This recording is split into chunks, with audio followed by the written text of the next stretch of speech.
ওয়ালাকুম ফিহা মা তাশতাহি আনফুসুকুম ওয়ালাকুম ফিহা মা তাদউন নুজুলাম মিন গফুরির রহিম। আল্লাহ জানায় দে জান্নাতের ভিতরে তোমরা যা চাইবে আমি আল্লাহ তাই তোমাদেরকে দান করব। কি বলছেন? আওয়াজ করা কন্যাকা। ওয়ালাকুম ফিহা মা তাশতাহি আনফুসুকুম ওয়ালাকুম ফিহা মা তাদউন। জান্নাতের ভিতরে তোমরা যা চাইবা সব পাইবা, তোমরা শুধু ফরমায়েশ শুধু করবা। নুজুলাম মিন গফুরির রহিম। আল্লাহ পাক রব্বুল আলামিন জানায় দে আমি আল্লাহ পাক রব্বুল আলামিন তোমাদের জন্য জান্নাতের ভিতরে মেহমানদারি করাবো। আমি আল্লাহ তাআলা হব মেজবান, তোমরা হবা আমার মেহমান। আমি আল্লাহ পাক রব্বুল আলামিন কুদরতি হাতে কাল হাসুরের ময়দানে তোমাদেরকে মেহমানদারি করাবো। সুবহানাল্লাহ। এ মুসলমান কারা কারা চান আল্লাহ পাক রব্বুল আলামিনের কুদরতি হাতে দস্তরখানায় মেহমানদারি হতে চান? কারা কারা হাত উঠান সবাই। আয় আল্লাহ আপনি তাকায় দেখেন, আল্লাহ কাল হাসুরের ময়দানে যখন আমাদেরকে যখন জান্নাত দিবেন, আয় আল্লাহ আপনি তাকায় দেখেন মুরব্বী বাবারা যুবক বাবারা হাত উঠাইছে। আল্লাহ কিয়ামতের ময়দানে যখন আমাদের জন্য জান্নাতের ব্যবস্থা করবেন, জান্নাতের ভিতরে সবাইকে আপনি মেহমানদারি করার ব্যবস্থা করে দেন। সবাই বলেন আমিন। এ মুসলমান, সূরা কফির 35 নম্বর আয়াতে কারিমার ভিতরে আল্লাহ জানায় দেয় লাহুম মা ইয়াশাউনা ফিহা ওয়া লাদাইনা মাজিদ। আল্লাহ বলেন জান্নাতের ভিতরে ঢোকানোর পরে তোমরা যা চাইবা আমি আল্লাহ তোমাদেরকে তাই দান করব। আরও এক্সট্রা কিছু তোমাদের অন্তরে যেটা ছিল না সেটারও আমি আল্লাহ তোমাদের পূরণ করে দিব। এ মুসলমান ভালো করে বুঝবেন, মুসলমান আপনার দোকানে একজন কর্মচারী সব সময় বাবা কাজ করে, ঈদের সময় যখন আপনি তাকে বিদায় দিয়া দেন 10,000 টাকা অথবা 20,000 টাকা তার সঙ্গে চুক্তি করালেন, 20,000 টাকা দেওয়ার পর আরও এক্সট্রা 5,000 টাকা 7,000 টাকার বোনাস হিসাবে দেন কিনা? কথা কয় না? খুশি হিসাবে মালিক দেয় কিনা? দেয় না? আল্লাহ পাক রব্বুল আলামিন বলেন যেটা কাল হাসুরের ময়দানে জান্নাত দেওয়ার পরে তোমাদের কলবের ভিতরে যেটা আশা আকাঙ্ক্ষাও ছিল না ওটাও আমি আল্লাহ পূরণ করে দিব। ও মুসলমান ভালো করে বুঝবেন, আল্লাহ ওই জান্নাতের ব্যবস্থা আমাদের জন্য করছেন। ওই জান্নাত আমরা বাবা পাবো। জান্নাতের ভিতরে দুধের নহর আল্লাহ ব্যবস্থা করে রাখছেন, মদের নহর আল্লাহ পাক রব্বুল আলামিন বাবা ব্যবস্থা করে রাখছেন। জান্নাতের ভিতরে হুরের ব্যবস্থা আল্লাহ করে রাখছেন। কীরকম হুর? আল্লাহ পাক রব্বুল আলামিনের পয়গম্বর জানায় দেয় এত সুন্দর সুশ্রী তারা হবে রে বাবা, তাদের লালা এত মিষ্টি হবে, মিষ্টি লবণাক্ত পানির ভিতরে তাদের যদি লালা পরে থুতু পরে লবণাক্ত পানি সুস্বাদু হয়ে যাবে। এত সুন্দর হুরগিলমান আল্লাহ ব্যবস্থা করেছেন। ও মুসলমান এই জান্নাত আল্লাহ আমাদের জন্য বানাইলেন। মুসলমান ওই জান্নাত আমরা পাবো মরার আগে না পরে? কথা কয় না? মরার পরে। তাহলে দুনিয়াতে আল্লাহ আমাদেরকে কেন পাঠাইলেন? প্রশ্ন জাগেনি? প্রশ্ন জাগে কিনা? আল্লাহ পাক রব্বুল আলামিন তাহলে দুনিয়াতে আমাদেরকে কেন পাঠাইছেন? আল্লাহ পাক রব্বুল আলামিন জানায় দেয় সূরা মুমিনুনের 115 নম্বর আয়াত। আল্লাহ বলেন আফা হাসিবতুম আন্নামা খালাকনাকুম আবাসা ওয়া আন্নাকুম ইলাইনা লা তুরজাউন। আল্লাহ পাক রব্বুল আলামিন জানায় দেয় ও দুনিয়ার ইমানদার বান্দা বান্দিরা, আমি আল্লাহ তাআলা তোদেরকে তোরা কি ধারণা করিস আমি আল্লাহ অনার্থক বানাইলাম? আমি আল্লাহ তাআলা তোদেরকে বেহুদা বানাইলাম? অন্য আয়াতের ভিতরে আল্লাহ জানায় দেয় ওয়ামা খালাকনাস সামাআ ওয়াল আরদা ওয়ামা বাইনাহুমা বাতিলা। আল্লাহ বলেন দুনিয়ার জমিন আসমান এবং জমিনে আমি আল্লাহ যাহা কিছু আমি আল্লাহ বানাইলাম, আমি আল্লাহ তাআলা অনার্থক বানাই নাই, বেহুদা বানাই নাই। ভালো করে বুঝবেন মুসলমান, আল্লাহ অনার্থক বানায় নাই, বেহুদা আল্লাহ পাক রব্বুল আলামিন বানায় নাই। আমরা আল্লাহ পাক রব্বুল আলামিনের কাছে প্রশ্ন করি, আল্লাহ আপনি তো নিজেই বলছেন বেহুদা বানান নাই, তাহলে আপনি কেন আমাদেরকে বানাইলেন? কেন আপনি আমাদেরকে বানাইলেন? প্রশ্ন জাগেনি? কথা কয় না। আল্লাহ পাক রব্বুল আলামিন সূরা জারিয়াতের মুসলমান 56 নম্বর আয়াতের ভিতর আল্লাহ জানায় দেয়, ওয়ামা খালাকতুল জিন্না ওয়াল ইনসা ইল্লা লিয়াবুদুন। আল্লাহ পাক রব্বুল আলামিন বলেন, মানুষ এবং জিন জাতিদেরকে আমি আল্লাহ পাক রব্বুল আলামিন একমাত্র আমার ইবাদত করার জন্য বানাইলাম। আমরা 2 নম্বর আল্লাহর কাছে প্রশ্ন করি, আল্লাহ ইবাদতের জন্য যেহেতু বানাইলেন, কতদিন পর্যন্ত আমরা আপনার ইবাদত করব?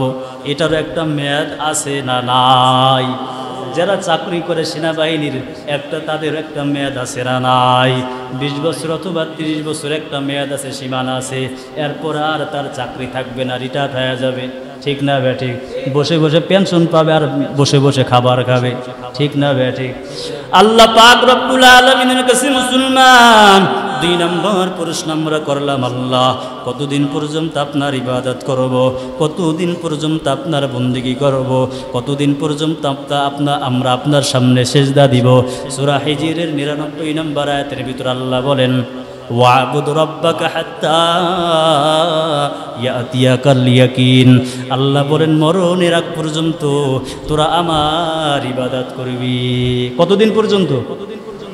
মরণের আগ পর্যন্ত ইবাদত চলবে। ঠিক না ব্যাঠিক? 3 নম্বর প্রশ্ন করে, আল্লাহ তাহলে কি আমাদেরকে মরা লাগবে?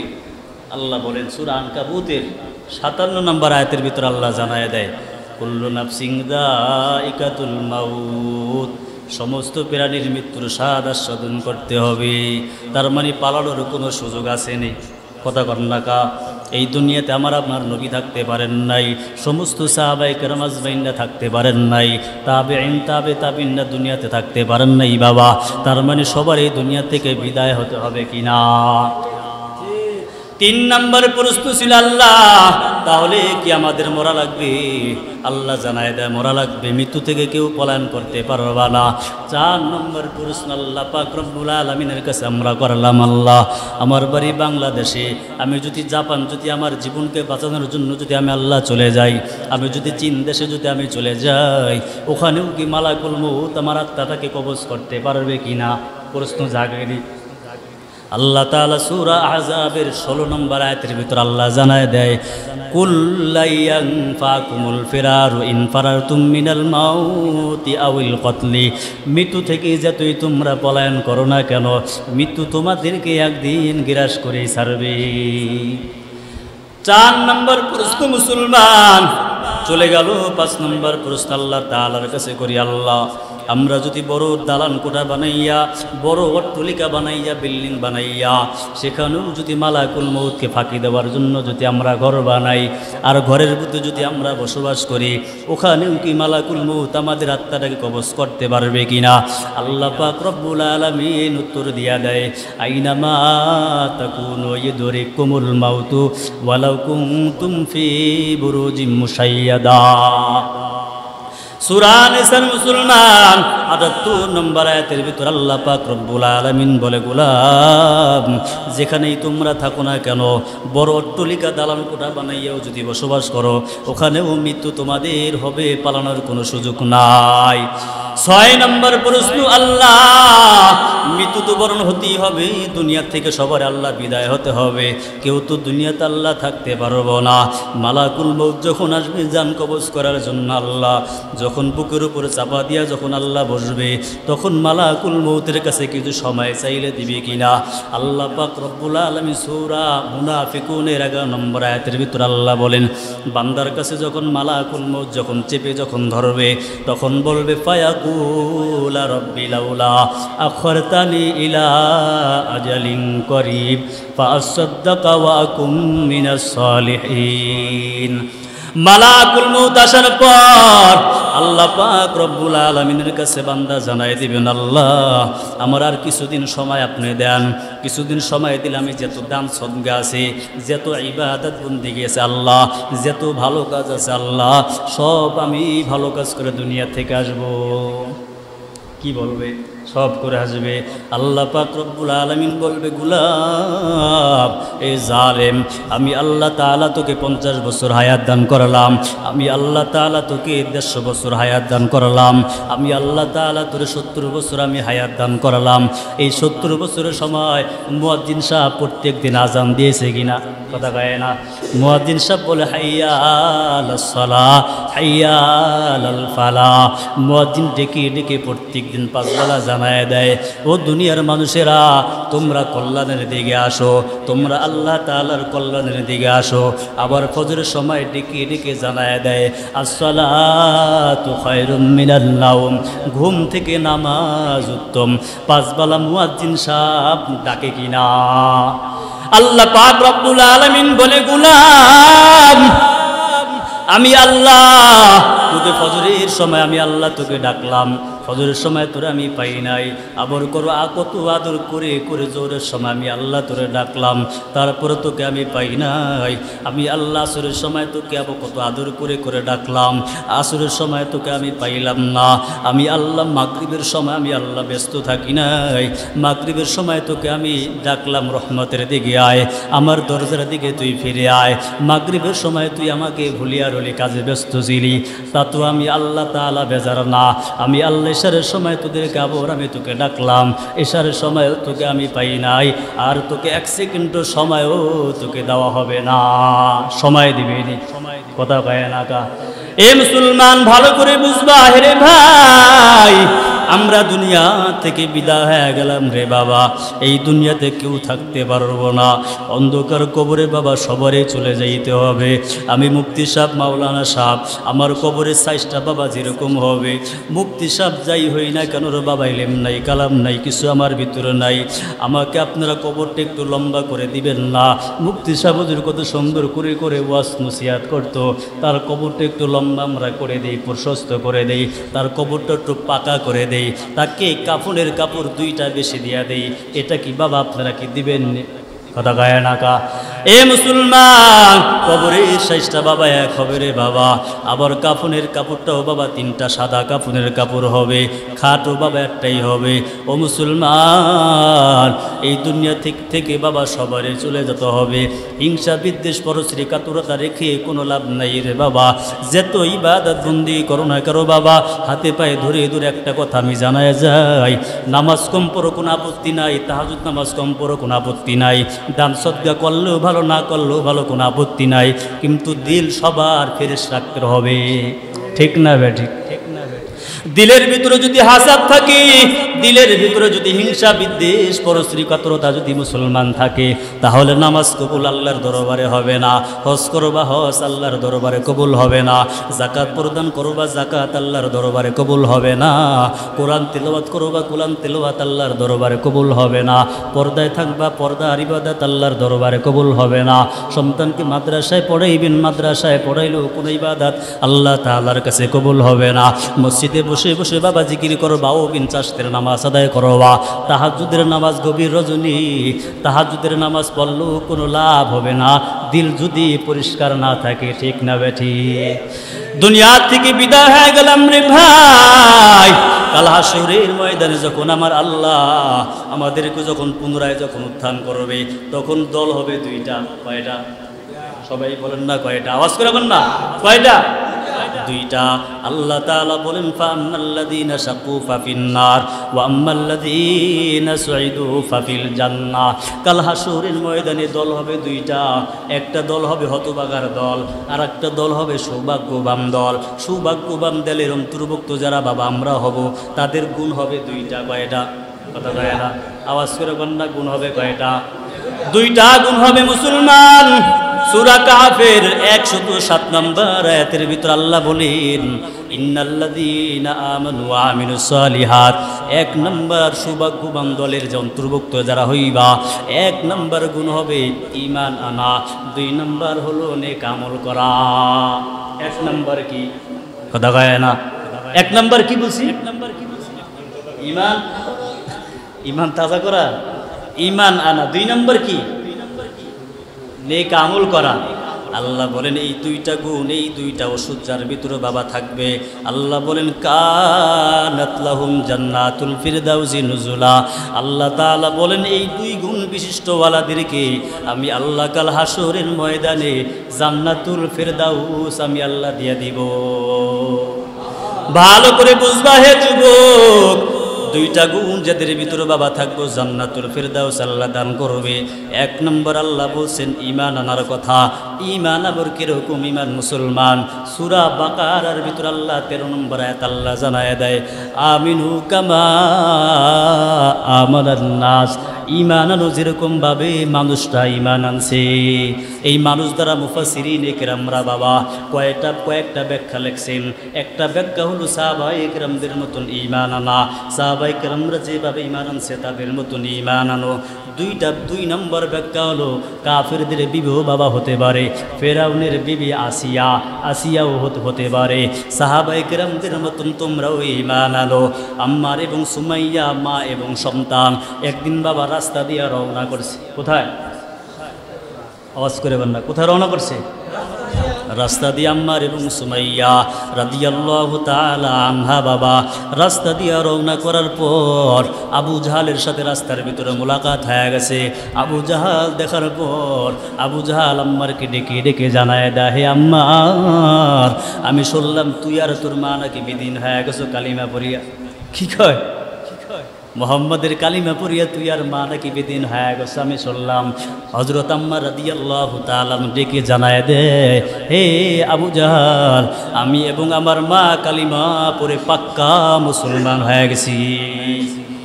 আবু জাহালের মাথা মুসলমান গরম হয়ে গেছে। আবু জাহাল বড় বড় দুইটা কোটি আনছে মুসলমান, রাস্তার পাশে দুই পাশে দুইটা কোটি মুসলমান গাঁথছে। গাদার পর আম্মা রাদিয়াল্লাহু তাআলা আনহুকে বাবা একটা খুঁটির সাথে বাঁধছে, আর একটা খুঁটির সাথে হযরত সুমাইয়া রাদিয়াল্লাহু তাআলা আনহাকে বাঁধছে। মা এবং সন্তানকে দুইটা খুঁটির সাথে বাঁধছে। বাঁধার পরে আবু জাহিল্লা শয়তান, ইসলামের দুশ্মন, কালিমার দুশ্মন আম্মারের সামনে গেছে। সামনে যাওয়ার পর আম্মারকে জানায় দেয় ইয়া আম্মার আতাতরুকুল ঈমান আম নাখলাউ সাউবি উম্মুকি। হে আম্মার, ইমান ছাড়বে কিনা বল। ইমান থেকে যদি পিছপাও না হও তাহলে তোকে দুনিয়া থেকে বিদায় করে দিব, তোর মাকেও দুনিয়া থেকে বিদায় করে দিব, তোর মার শরীর থেকে আলাদা করে দিব, কাপড়টাকে আলাদা করে ফেলবো। কেমন ভয়ানক পরিস্থিতি দেখ। এমন অবস্থা আমাদের আসছে, হ্যাঁ? এমন অবস্থা আসলে মুসলমান 99% মুসলমান ইমান রাখতে পারতাম কিনা সন্দেহ। আম্মা রাদিয়াল্লাহু তাআলা আনহুকে কথা বলার পর আম্মার আবু জাহেল কি জানায় দেয় এ আবু জাহাল, এরকম কালিমা পড়েছে, এরকম কালিমা পড়েছে আবু জাহাল। কালিমার মোহাব্বত, কালিমার হাকিকত, কালিমার বাস্তবতা সমস্ত অঙ্গ প্রত্যঙ্গর সঙ্গে মিসিং হয়ে গেছে, সমস্ত পশমের গোড়ায় গোড়ায় মিসিং হয়ে গেছে, সমস্ত শরীরের ভিতরে কালিমার মোহাব্বত ঢুকে গেছে। এই কালিমা জীবনও বের করা যাবে না, কারণ একবার ওষুধ খাইলে সমস্ত শরীরে ওষুধটা ভিজে যায়, ওই ওষুধ আর বের করা সম্ভব হয় না। ঠিক না বে ঠিক? আবু জাহেলকে ডাক দিয়ে কয় হে আবু জাহাল, কালিমার এরকম ট্যাবলেট খাইলাম, কালিমার মোহাব্বত সমস্ত অঙ্গ প্রত্যঙ্গর ভিতরে ঢুকে গেছে, এই কালিমা তো বের করা যাবে না। আম্মার কালিমা না ছাড়ার কারণে বাবা হযরত আম্মা রাদিয়াল্লাহু তাআলা আনহুর মার শরীর থেকে কাপড়টা আলাদা করে ফেলছে। নাউজুবিল্লাহ। কাপড়টাকে আলাদা করার পর আম্মা রাদিয়াল্লাহু তাআলা আনহু বাবা তার চেহারাটাকে জমিনের দিকে ফিরায় রাখছে। আল্লাহ পাক রব্বুল আলামিনকে ডেকে ডেকে জানায় দেয় আল্লাহ, আপনি যদি আমার পার মাটির নিচে, যদি আমার পার নিচের মাটিগুলো যদি আপনি সরাই দিতেন তাহলে মাটির ভিতরে আমি ঢুকে যাইতাম, তারপর এই দৃশ্য আমি দেখতাম না।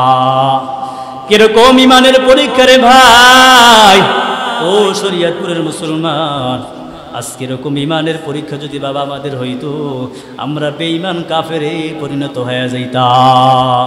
ঠিক না বে ঠিক?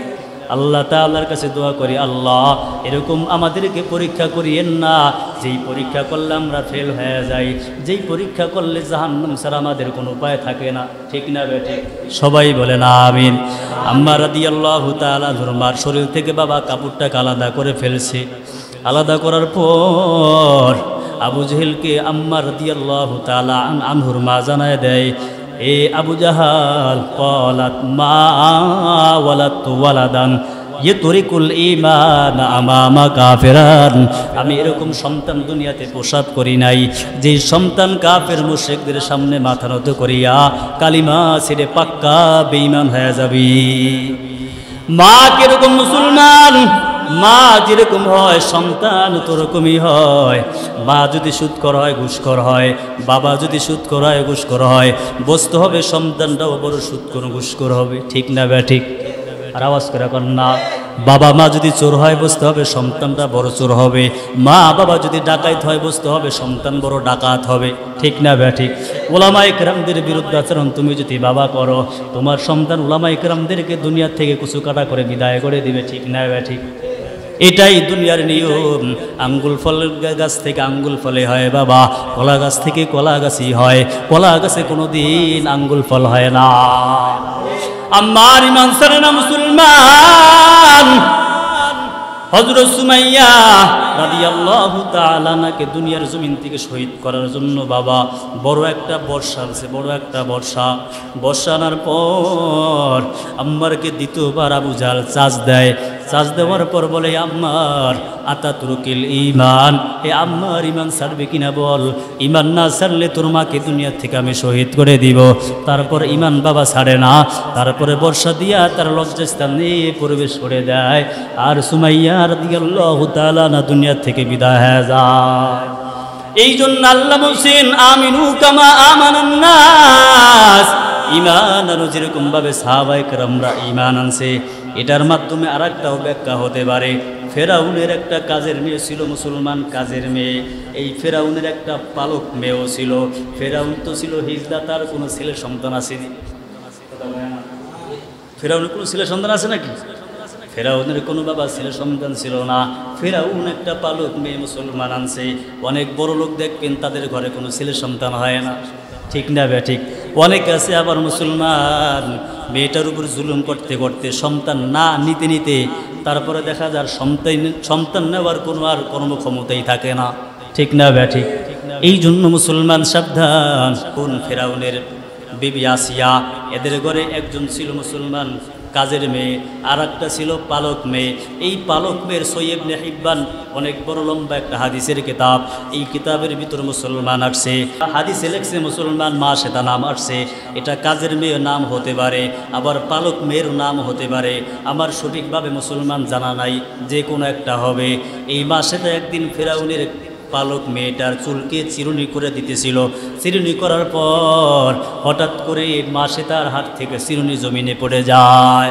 চিরুনি হাত থেকে পড়ে যাওয়ার পর মাসে তা জমিন থেকে মুসলমান যখন চিরুনি উঠাইছে তখন বলছে বিসমিল্লাহ। ও মুসলমান, পালক মেয়েটা ডাক দিয়া কয়, মানিল্লাহ। এ তুই কার নাম নিলি?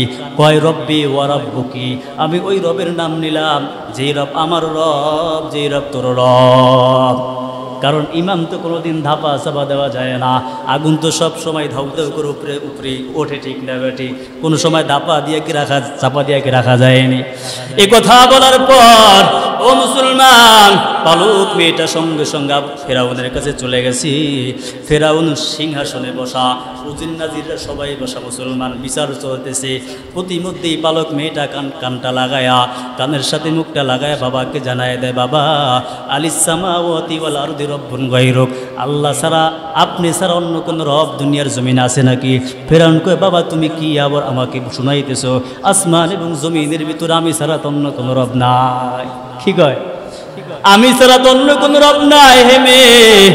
ফেরাউনের পালক মেয়েটা ডাক দিয়া কয়, হে ফেরাউন আমার আব্বা, আমি তো জানি আপনি ছাড়া কোনো রব নাই, আপনি আসমান বানাইছেন, জমিন বানাইছেন, সমস্ত কুল কায়নাত বানাইছেন, সবাই আপনার সামনে সেজদা দেয়, মাথা নত করে, সবাই আপনার সামনে এসে দোয়া করে, প্রার্থনা করে, কিন্তু আব্বা একটা বিষয় আমি বুঝতে পারতেছি না, কয় আমাদের যে কাজের একটা বুয়া আছে, কাজের বুয়া, এই কাজের বুয়াটা যখন আমার মাথা যখন চিরুনি করে যখন দেওয়া শুরু করলো, হঠাৎ করে দেখলাম চিরুনি জমিনের ভিতরে পড়ে গেল, তারপরে দেখলাম বিসমিল্লাহ বলে চিরুনি উঠাইল। আমি তাকে জিজ্ঞাসা করালাম তুমি কার নাম নিলা? ও আমাকে জানায় দেয় আমি ওই রবের নাম নিলাম যে রব তোকে বানাইছে, যে রব আমাকে বানাইছে। ফেরাউনের মাথার চান্দি মুসলমান গরম হয়ে গেছে, কারণ গরম হওয়ারই কথা, কারণ মুসলমান আপনার ঘরে যেই লোকটা কাজ করে, সব সময় কাজ করে, তার দেখাশোনা সব সময় আপনি করেন। বড় একটা মাছ আনলে মাছের মাথাটা না খাইয়া কাজের বুয়াকে আপনি দেন, ঠিক না বেঠিক? সে যদি আপনার বিরুদ্ধে আচরণ করে আপনার মাথা গরম হবে কিনা?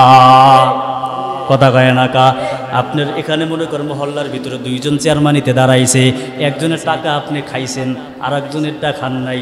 যারটা খাইছেন তাকে ভোট না দিয়া যারটা খান নাই তাকে যদি ভোট দেন, তাহলে সে শুনতে পাইলে আপনার ঘর বাড়ি রাখবেন, আগুনটা জ্বালাইবে। কথা কয় না? ঠিক মতন ঘুমাইতে পারবেননি, মাথা একটু গরম হওয়ার কথা, ঠিক না ঠিক? ফেরাউন ডাক দিয়া কয় ও মা, তুমি কি সত্যিই কি আমাকে বলছো? ফেরাউনের মেয়েটা ডাক দিয়া কয় আব্বা সত্যি সত্যি বলছি, যদি না হয় তাহলে উজির নাজির আপনি পাঠায় খোঁজখবর নিয়ে দেখেন, গোয়েন্দা সংস্থা আপনি পাঠায় দেখেন আমি সত্য বললাম না মিথ্যা বললাম। ফেরাউন অনেক বড় দল নিয়ে মুসলমান হাজির হয়ে গেল। মা সেতার সামনে হাজির হওয়ার পর মা সেতাকে জানায় দেয়, মা সেতা আলিসামাওয়াতি ওয়াল আরদি রব্বুন গায়রু, আসমান এবং জমিনের ভিতরে আমি ছাড়া অন্য কোনো রব আছে নাকি? মা সেতা ডাক দিয়া কয় রব্বি ওয়া আলাকি রব্বু গায়রে আবিকি, আমি ছাড়া অন্য কোনো রব আছে নাকি দুনিয়ার জমিনে? তখন মা সেতা কয় রব্বি ওয়া রব্বুকি ওয়া রব্বি আবিকি, আমার যেই রব ওই রব আপনার রব, ওই রব আপনার মেয়ের রব, ওই রব সমস্ত কুল কায়নাতকে বানাইছেন বাবা। এ কথা বলার পর হাদিসের ভিতর আসছে, হাদিসের ব্যাখ্যায় মুহাদ্দিসিনে কেরামরা বলেন জল্লাদদেরকে খবর দিয়া দিল ফেরাউন বাবা। জল্লাদদেরকে খবর দেওয়ার পর উত্তপ্ত তেল গরম করার জন্য বলছে, উত্তপ্ত তেল গরম করার জন্য বলছে। কোন বর্ণনায় আসছে আগুন দিয়া পোড়াইছে, আবার কোন বর্ণনায় আসছে মুসলমান তেল, উত্তপ্ত তেলটাই বেশি গ্রহণযোগ্য হতে পারে। তেল গরম করার পর মা সেটাকে যখন তেলের ভিতরে যখন ফালাই দিবে, তখন উজির নাজিররা ডাক দিয়া কয় হে ফেরাউন, তার তো ছোট ছোট নবজাত কয়েকটা শিশু আছে, এই শিশুদেরকে এখানে আনা হোক। শিশুদের মায়ায় পড়ে এমন আছে ইসলাম ছেড়ে, কালিমা ছেড়ে পাক্কা বেঈমান হতে পারে। ছোট ছোট বাচ্চাদেরকে উপস্থিত করছে, কারণ ছোট ছোট বাচ্চাদেরকে দেখার পরে মায়া মোহাম্মদ জন্মায় গেলে কালিমা ছেড়ে দিতে পারে, ঠিক না বেটি? এটাও একটা ফেরাউন একটা জল্পনা করছে, ছোট বাচ্চাদেরকে আনছে। বাচ্চাদেরকে আনার পরে বড় বাচ্চাটাকে যখন তেলের ভিতরে যখন ফালাই দিবে, তখন মা সেটাকে ডাক দেখা, মা সেটা ইমান ছাড়বে কিনা বল, ইমান যদি না ছাড়ো তাহলে তোর সন্তানকে দুনিয়ার থেকে তেলের ভিতরে একেবারে ভাজায় তাকে একেবারে কাবাব বানাবে। এ কথা বলার পর বাবা ইমান ছাড়ে না, বড় সন্তানটাকে বাবা তেলের ভিতরে ফালাই দেয়। তেলের ভিতরে ফালানোর পর হাড্ডিগুলি, সাদা হাড্ডিগুলি দেখা যায় মার সামনে। মা সন্তানের হাড্ডিগুলি বাবা দেখতেছি। ও মুসলমান, তারপরে দ্বিতীয় সন্তানটাকে দুনিয়া থেকে বিদায় করে দেয়। তৃতীয় বাবার একটা সন্তান ছিল ছোট দুধের শিশু, এই দুধের শিশুটা কোলে ছিল। জল্লাদ টান দিয়া তেলের ভিতরে যখন ফালাই দেওয়া যখন শুরু করছে, আমার আল্লাহ সঙ্গে সঙ্গে সন্তানের জবান আল্লাহ খুলে দিছে। সুবহানাল্লাহ, আর আস্তে করে বলেন না সুবহানাল্লাহ। সঙ্গে সঙ্গে জবান খুলে দেওয়ার পর ওই সন্তান ডাক দিয়া কয় ইয়া উম্মাতাহু ইসবিরি ফা ইন্নাকা আলাল হক্কি, হে মা আপনি সত্যের উপর আছেন, আপনি সত্যের উপরে থাকেন। আল্লাহ পাক রব্বুল আলামিন জান্নাতের ভিতর আমাদেরকে একত্রিত করবেন।